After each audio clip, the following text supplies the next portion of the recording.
Welcome to our channel. గ్రహాలు నిర్దిష్ట సమయంలో ఒక రాశి నుంచి మరొక రాశిలో సంచారం చేస్తూనే ఉంటాయి. ఇలా సంచరించే క్రమంలో కొన్ని రాజయోగాలు ఏర్పడతాయి. అవి కొందరికి కలిసి వస్తుంది, మరికొందరికి దురదృష్టం వెక్కిరిస్తూ ఉంటుంది.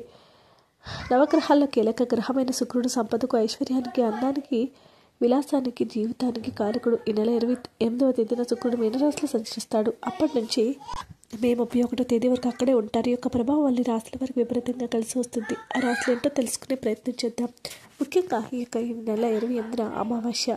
ఈ యొక్క అమావాస్య గ్రహాల్లో ఎన్నో మార్పులు జరుగుతూ ఉంటాయి. ఈ రోజు నుంచి శుక్ర సంచారం ఏ రాశుల వారికి అద్భుతాలు సృష్టిస్తుందో తెలుసుకుందాం. కన్యా రాశి వారు. వ్యాపారస్తులకు ఈ యొక్క సమయంలో కొత్త ఒప్పందాలు కుదురుతాయి. ఉద్యోగం కోసం చేసే ప్రయత్నాలన్నీ కూడా అవకాశాలు వస్తాయి.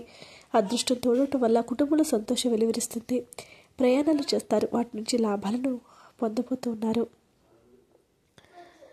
వృషభ రాశి వారు. ధనలాభాలు రాశి వారికి అధికంగా ఉంటాయి. కుటుంబ సభ్యుల నుంచి, స్నేహితుల నుంచి పూర్తి స్థాయిలో మద్దతు దొరికి విజయాలను పొందుతారు. సమాజంలో కీర్తి ప్రతిష్టలు పెరుగుతాయి. వైవాహ జీవితంలో భార్యాభర్తల మధ్య ఉన్న మనస్పర్ధలు తొలగిపోయి అన్యోన్యంగా వెలువరిస్తారు.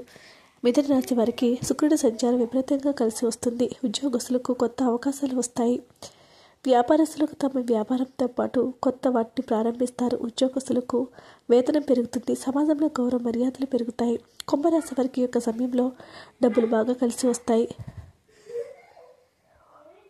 అద్భుతమైన యోగాలు వస్తాయి. కొత్త బాధ్యతలు స్వీకరిస్తారు.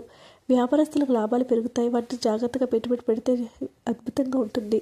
ఉద్యోగంలో తాము చేస్తున్న పనిలో కూడా అద్భుతమైన గౌరవాన్ని పొందుతారు. వీడియోస్ లైక్ చేయండి. మరిన్ని వీడియోస్ కోసం మా ఛానల్ సబ్స్క్రైబ్ చేసుకోండి.